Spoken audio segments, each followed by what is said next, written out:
What's up and hello, welcome to another episode of Toya Talks Wrestling. Today we're talking about Raw, June 2nd, 2025. This was a decent go-home show for Money in the Bank. So let's go ahead and start. We'll start with some Judgment Day. Judgment Day backstage, we have Liv and Raquel there chatting it up.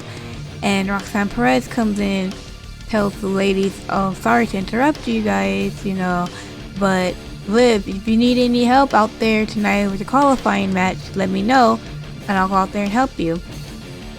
Right? Liv was like, you know what, you actually are interrupting me and I do not need your help. You can help me by staying back here and staying out of my way.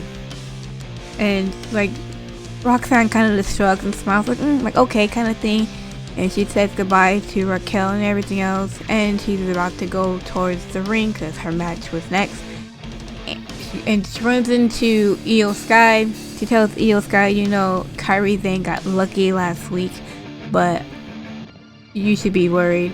And saying that she's going to win her qualifying match. She's going to win Money in the Bank, and she's going to cash in on Io.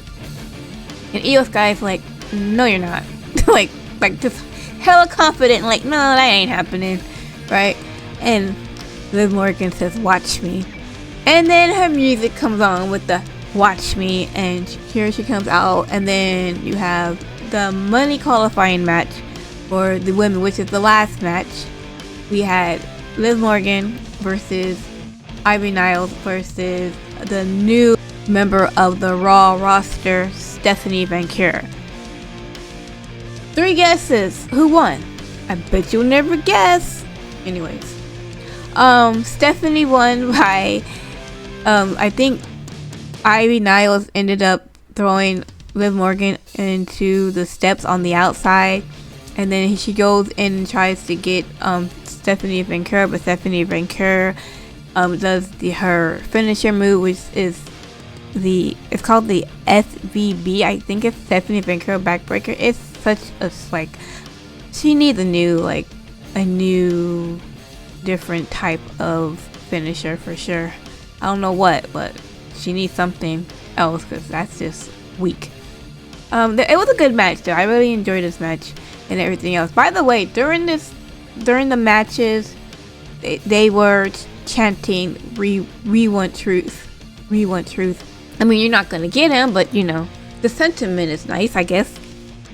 So, as it stands right now, the 3 women from Raw is Stephanie Vaquer, Roxanne Perez, and Rhea Ripley, and the 3 women from SmackDown, Alexa Bliss, Naomi, and Julia. I'll talk more about this on Thursday, but my money is either on Roxanne or Naomi.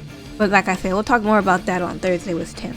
So after that, Judgment Day's Finn Balor and JD McDonough had a match with the War Raiders to see if they can be not number 1 contenders, but I guess closer to getting a title shot with the New Day. The New Day was also out there on commentary and everything else. Eventually, the New Day tried to cause a distraction, but I think it was Jessica Carr ejected them from ringside, so they got ejected. And when they got ejected, Roxanne Perez, because I think at the time Jessica Carr was dealing with the New Day, I think Roxanne Perez comes in and pretty much causes the win for the War Raiders. So Finn Balor and JD got the pin over the War Raiders, so they're that much closer to the tag titles. I guess nobody wants to see that, but sure.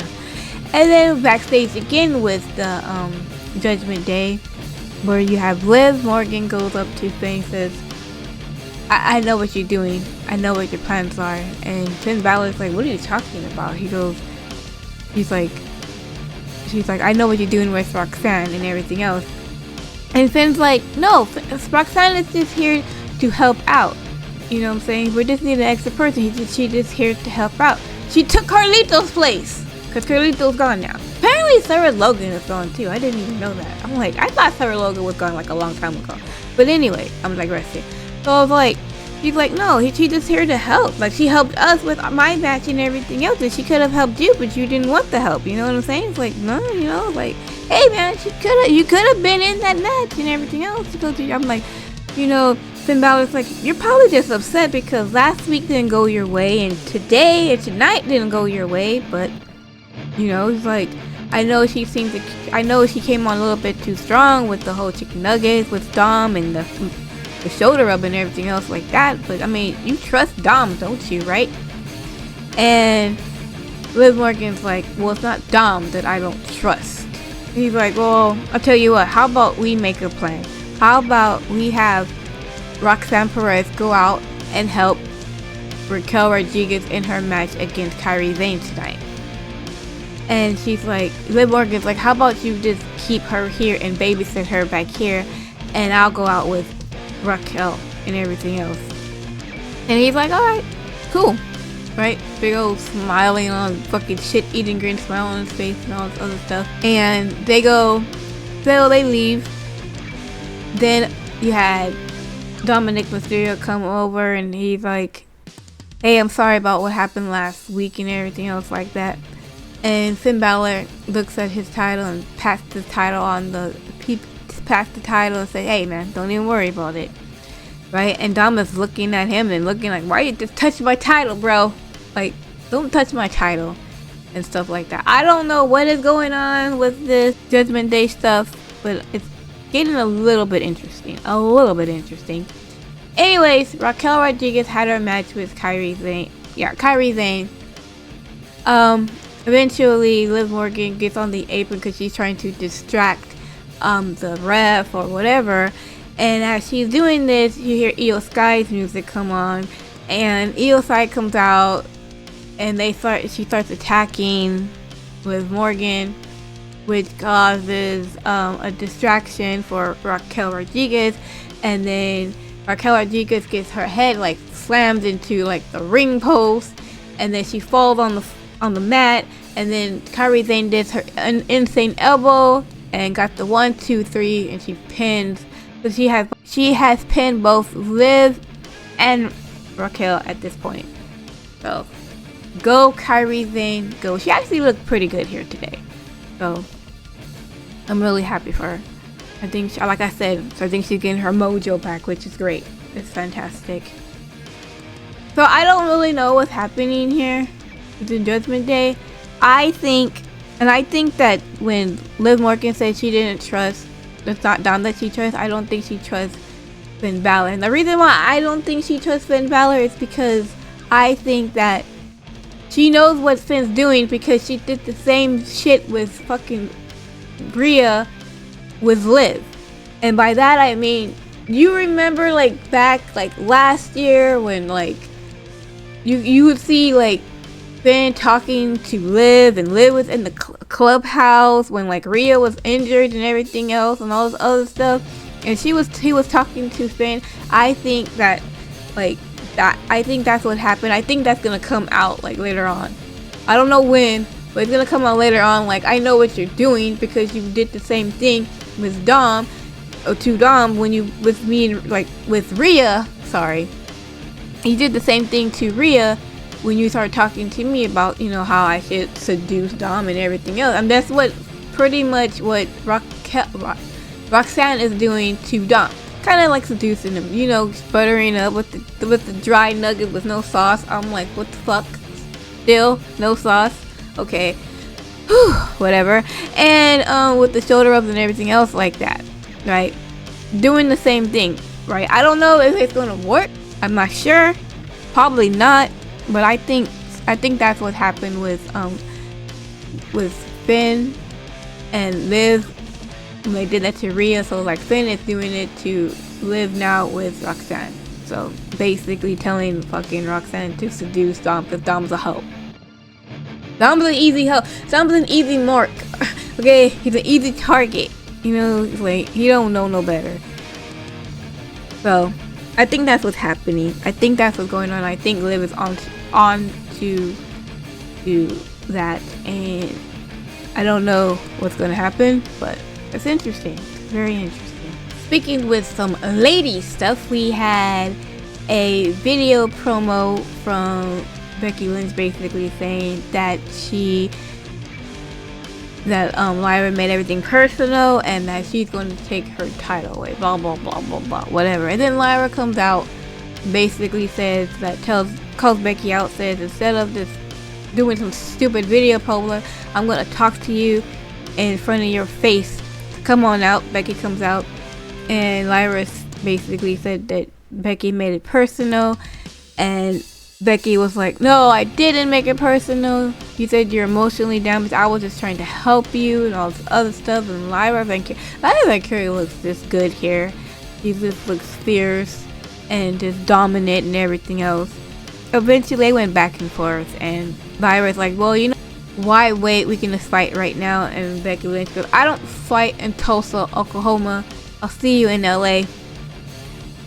And then she's about to leave, and then Lyra Valkyria goes up because Becky's on the ramp and Lyra's in the ring. And Lyra just left the ring and run up the ramp, and then they started fighting. Eventually got separated. I think this match is gonna be good. I can't see Becky Lynch not winning this time. But again, we'll talk about that on Thursday. Sorry, we'll talk about that on Thursday. I cannot see Becky Lynch not winning unless they want to go ahead and get that feud between Bayley and Becky like right away for SummerSlam. I don't know. All right, so the last part has a bunch of parts into it, but it all connects together. So I'm just gonna just talk about that. So to start the show off, we had CM Punk, and CM Punk was basically saying that, you know, he's ready to win some gold. He's ready to win some championship match, and he had a qualifying match later on that night, and he talks about how, like, if he goes after Jey Uso, it's like, it's nothing personal, you're my friend, nothing personal, it's just business when I win Money in the Bank. And he talks about John Cena, John Cena sold his soul to a bald fraud, didn't name The Rock by name, but we all know who he's talking about. Says that, you know, he always had his number, and basically called him a little bitch and said that he might go after him, which more than likely, if Punk wins the qualifying match and Punk wins the Money in the Bank, he ain't going after Jey Uso. He's definitely going after John Cena for sure. He basically said all that, and then he was about to leave, and then Sami Zayn comes out, and he was singing Sami Zayn's song. It was funny, and Sami Zayn basically tells Punk, like, look, my shot at the world title is not through Money in the Bank, but you still have a chance tonight. I need you to win this match. You have to win this match. If you don't win this match, this whole place is going to get destroyed, because we cannot let Seth Rollins get that briefcase. You're the only one that can stop him. CM Punk, like, Seth Rollins never beat me, because I know. That's why you need to win. You need to win tonight. You need to win. And if you need anything, I have your back. Because you don't have to worry about Braun Breaker and Bronson Reed, because we will take care of them. Because they had a match later on that night. They had a tag match with Jey Uso against Braun Breaker and Bronson Reed later on tonight. And CM Punk is like, if you need any help, I got your back. And he's like, I appreciate that, but right now I need you to win this match. This is important. It's very important. It's like a life or death situation. And says, and once you win that qualifying match and you win Money in the Bank and you get that title, to let you know that we're gonna be in the ring together again, but we're gonna have a different conversation, right? And CM Punk goes, I look forward to it. They shook hands, and that was the end of that segment. Then you had backstage, you had AJ Styles, and I think he's warming up for his match, because AJ Styles, CM Punk, and El Grande Americano are in the qualifying match for Money in the Bank for the main event. So he's backstage, and Paul Heyman comes out and comes up to him. He's like, he wishes AJ Styles a happy birthday, and told AJ Styles, trying to convince AJ Styles to not be in this qualifying match and just go after Dom and his IC title. This Dom is over here just being dirty and everything else, and you know, you don't want the Money in the Bank briefcase. You're gonna have to carry that briefcase around everywhere you go. It's such a hassle, and then you're gonna have to find like a ref. It's just so much work. You don't need all that. All you need to do is just go after Dom and everything else and just get that IC title. You don't need that title. It's like, I would like for Seth Rollins to win Money in the Bank, because I think it's more important for Seth Rollins wins, right? And AJ Styles is like, aren't you tired of chasing your meal ticket all the time? You know, it's like, he's like, you know me, you know I don't do well with threats, and I feel like that is a threat. And if you, whether it's you, your Seth Rollins, his group, the Bloodline, Judgment Day, it doesn't matter. Anybody comes up, I'm going to come back at you. You push me, I push back. Pretty much what he said. He goes, I know about Seth's plan, but you know what? Everybody has a plan until they get punched in the mouth. Tell that to Seth. And everything else like that. And he leaves. You have Sami Zayn. He's getting ready for his match with Jey Uso. And the Karrion Kross comes over and he's like, Karrion Kross was like, he's about to say something, and Sammy's like, what do you want? Like, why are you always bugging me? Like, why are you always just leave me the hell alone? Like, Karrion, like, get away from me. And he's like, what is your problem? Because you're my problem. Because you pretend to be a good person, and you're not a good person. You're a bad person, just like the rest of us. And Sami says, well, you're wrong. And Karrion Kross says, maybe I am wrong. Or maybe I'm not wrong. That was pretty much it. And I was just like, I know they're teasing this whole Sami turning heel, or maybe even Sami being the fourth member of Seth's group. I wouldn't be surprised if even like Karrion Kross was like the fourth member of their group. But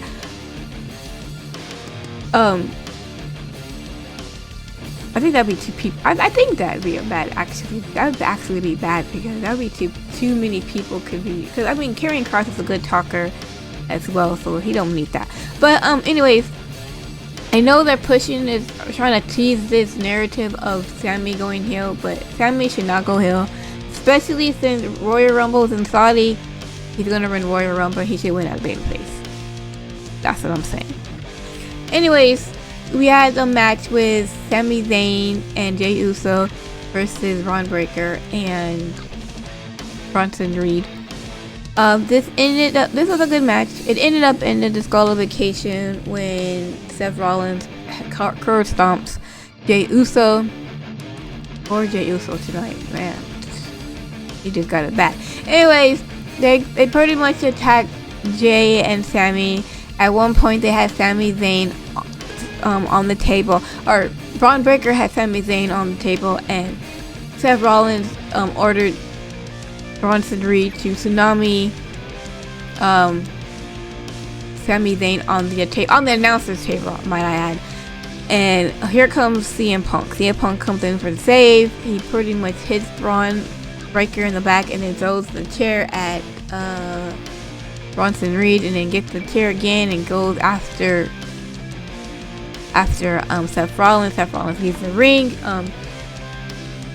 Bron Breakker was pissed off. I don't know what Bron Breakker said. This is bullshit or something. They bleeped him out, whatever he said, I don't remember. And they bleeped him out, and Seth Rollins is like, don't worry about it. We got CM Punk exactly where we want him. And he's like, we'll see you later on tonight, Punk, and everything else like that.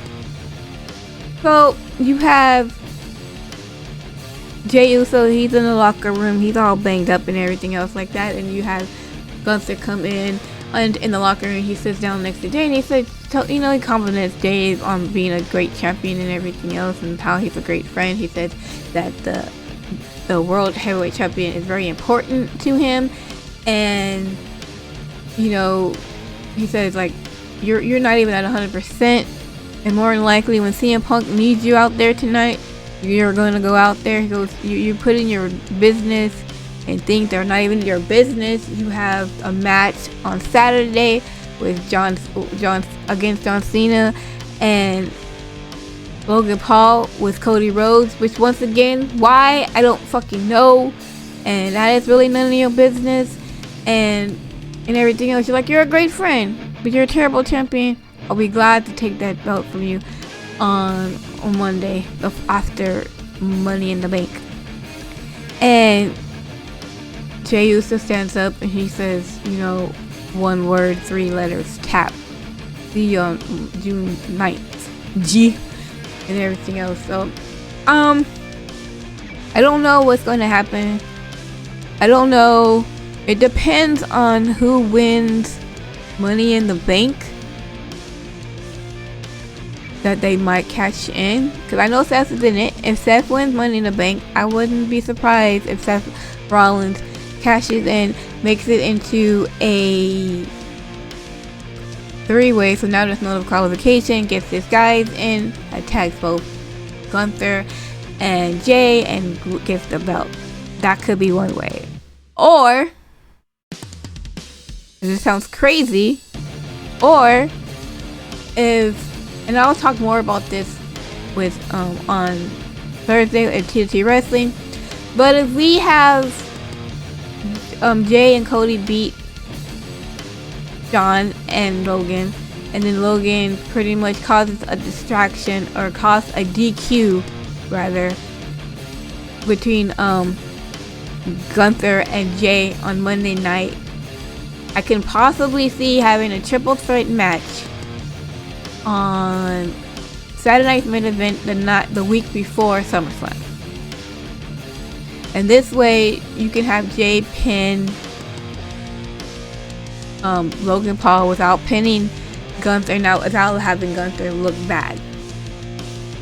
This is what I'm calling. I'm calling for a DQ from Logan Paul, and I'm calling for a triple threat match at Saturday Night's main event. You've heard it here first. I don't know if you have heard it here first or not, but that's what I'm saying.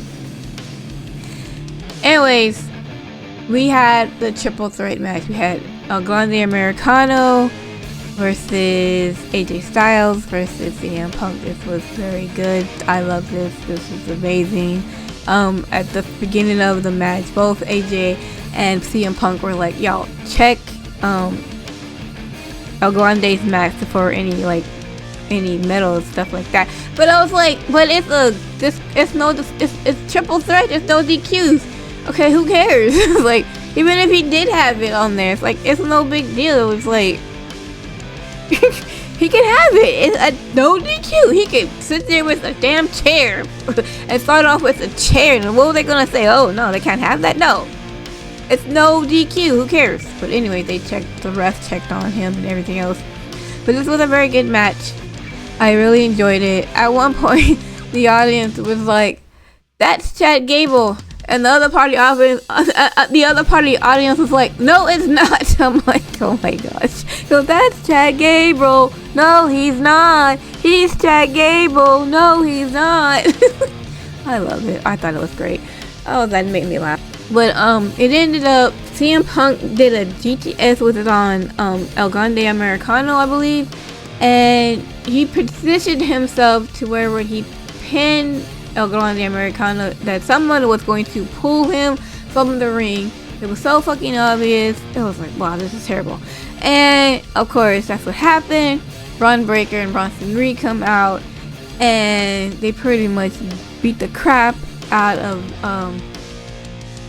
CM Punk. Then you have Jey Uso and Sami Zayn come out, and they pretty much beat the hell out of. They try to beat the hell out of. They get into it with Braun and Bronson, and you had Seth Rollins come out, and he's beating up on Punk as well.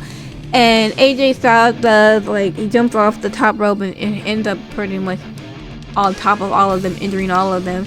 And then he's going for the phenomenal forearm on El Grande Americano. At this point in time, El Grande Americano had already put on the little metal plate thing in his head, and as AJ was doing his move on the top rope, he gets headbutted by El Grande. He's out 1, 2, 3. El Grande is in the Money in the Bank, and CM Punk is not.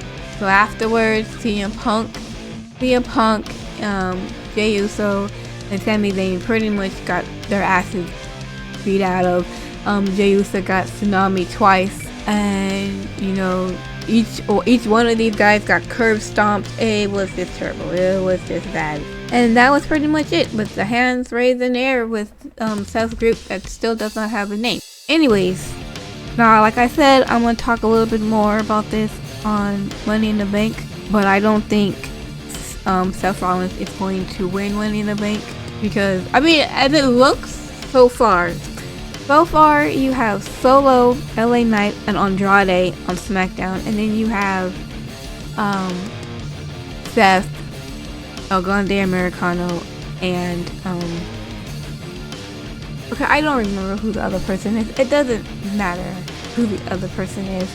I can't remember who it is. But anyways, in this case, I don't think Seth is going to win. I know it looks pretty obvious that you look at the card. It looks pretty obvious, like, well, how could he not win? We have Bronson Reed and Von Breakker to help him win this title. But I honestly think that Sami, Punk, and Roman Reigns are going to stop that. I'll speak more about that on Thursday with Tim. But yeah, it was a good, decent Raw, and yes.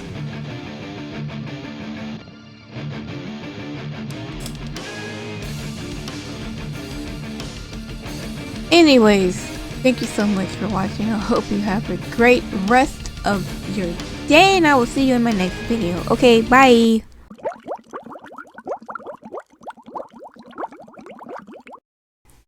I wish I knew who the other guy was. Oh my goodness gracious. Who was the other guy? I can't fucking remember. Oh my god, this is gonna kill me.